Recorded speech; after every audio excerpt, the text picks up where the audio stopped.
The number of people dying from the coronavirus is falling fast, and yet the screw is tightening everywhere. In many countries, death totals from everything are lower than they usually are at this time of the year. You'd have to have your skull scooped out and filled with concrete not to realise that there's something really sinister and very evil going on. The fear being promoted with such enthusiasm is clearly nothing to do with a fairly ordinary virus, and everything to do with the ambitions of those who want a world government and total control over every aspect of our lives. Everywhere I look, I see evidence that attempts are still being made to push the fear and to terrify people. The testing program shows that more and more people have or have had the virus. Indeed, almost everyone who's tested seems to have a positive result. Actually, that isn't so surprising because it seems that some tests ping positive if you've had a cold or a flu vaccination sometime in the last decade. Probably shows positive if you've ever sneezed. Apparently, one test showed positive when tested on a goat, and the test was even positive when tried on a papaya fruit. Still, the test is proving very useful to those who want to destroy the country so that they can rebuild it the way the United Nations wants it to be, according to Agenda 21. And so, around the world, towns are being closed down and the citizens punished for absolutely no good reason at all. If anyone in government were interested in the science, they would know that lockdowns don't work. They were never going to work. They were always a terrible idea. They came from Ferguson, of course. The lockdowns and hospital closures just made things worse. They resulted in all the care home deaths, and they stopped people developing immunity. They made people depressed and unhealthy. They will result in millions of entirely unnecessary deaths around the world, and they're wrecking the economy. We're constantly being promised the vaccine as though it were the Holy Grail.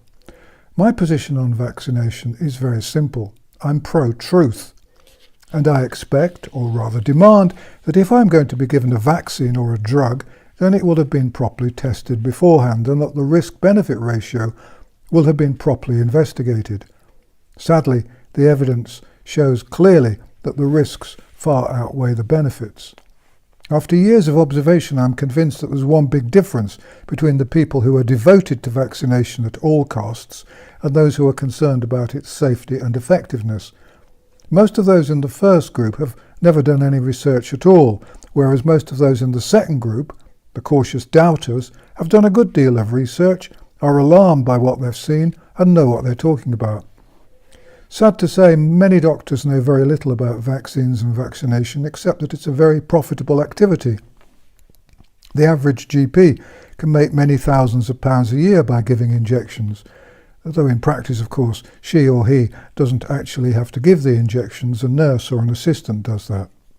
And nurses, health visitors and so on know only the propaganda, I fear. How many know that the UK government has to pay out so much money to the parents of children damaged by some vaccines that they actually have a fixed fee of £120,000 per severely damaged child? In the United States, the government has paid out over $4 billion for vaccine injuries. That money has been paid on behalf of 18,000 individuals, and that's a lot of money for governments to pay out for treatments that are supposed to be perfectly safe. I bet you won't read that in the Daily Mail or the Guardian, or see it on the BBC. They have destroyed our education system with all the lockdowns and the social distancing, and a whole generation of children has been indoctrinated into fear. I predict huge mental health problems for 2 whole generations at the very least. And they have, as they planned to do, destroyed untold small businesses, leaving the way clear for the multinationals to control all our purchasing and push it online. There are still some innocent souls who believe that the economy will bounce back in a few months. Financial commentators blithely tell us that everything will be fine long before Christmas. Those dunderheads probably still believe in the tooth fairy, because they clearly have no idea how much damage has already been done. They have no idea how much damage is continuing to be done by the social distancing. They have no idea how businesses are run, I suspect. and they appear to have no idea that everything's being manipulated. Or maybe they're part of the plan to deceive and to manipulate, to oppress and to misinform. But somehow I doubt that. I think many of those who seem to be in charge are acting blind, and they're panicking and have no idea what's going on. Some are continuing with stale and stupid arguments because they're frightened to admit that they got it all wrong, that the whole coronavirus story has been wildly exaggerated. I'm convinced that many of the politicians in government have absolutely no idea what's going on, and I'm equally convinced that there are some advisors who don't know what's going on. On the other hand, there are some advisors who know exactly what's going on.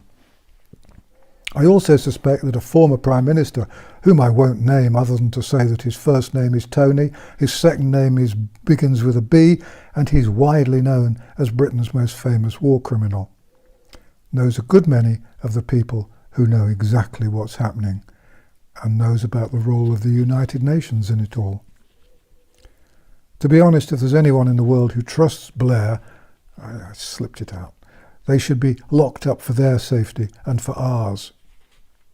Our strings are being pulled by the people behind the United Nations, the World Health Organization, the Global Economic Forum and so on, and it's become clear that their agendas are no longer quite so hidden.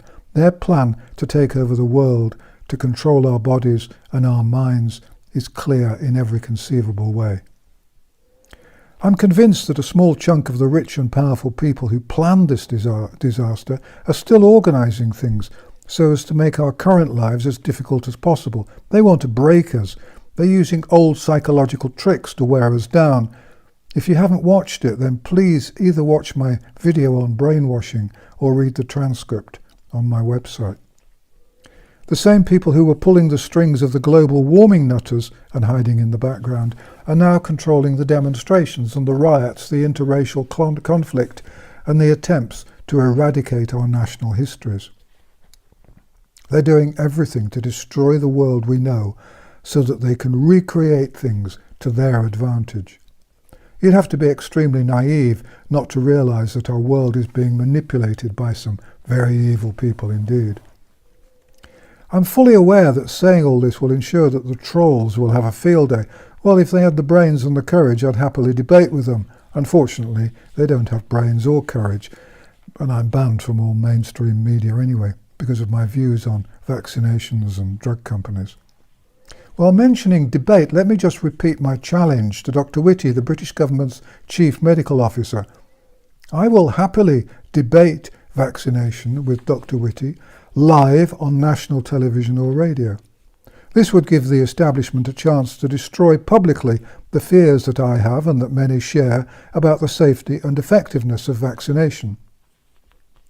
But Dr. Whitty won't debate, of course, and you can read into that whatever you like. There are, of course, many people who say there never was a virus and that all we're seeing is the usual standard flu.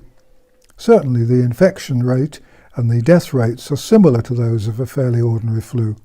Indeed, remove the care home deaths and this is a very mild flu attack. Sorry, I'm not allowed to say any of that, so I didn't say it. I don't know how to cut it out, so you'll have to pretend you didn't hear it. The fact is that I don't think any of that matters very much in practical terms. The only thing that matters at the moment is that a mild problem has been willfully exaggerated, fear has been created, and our lives have been totally disrupted. When we finally extricate ourselves from this mess, which we will, there will have to be a good many questions about who did what and why.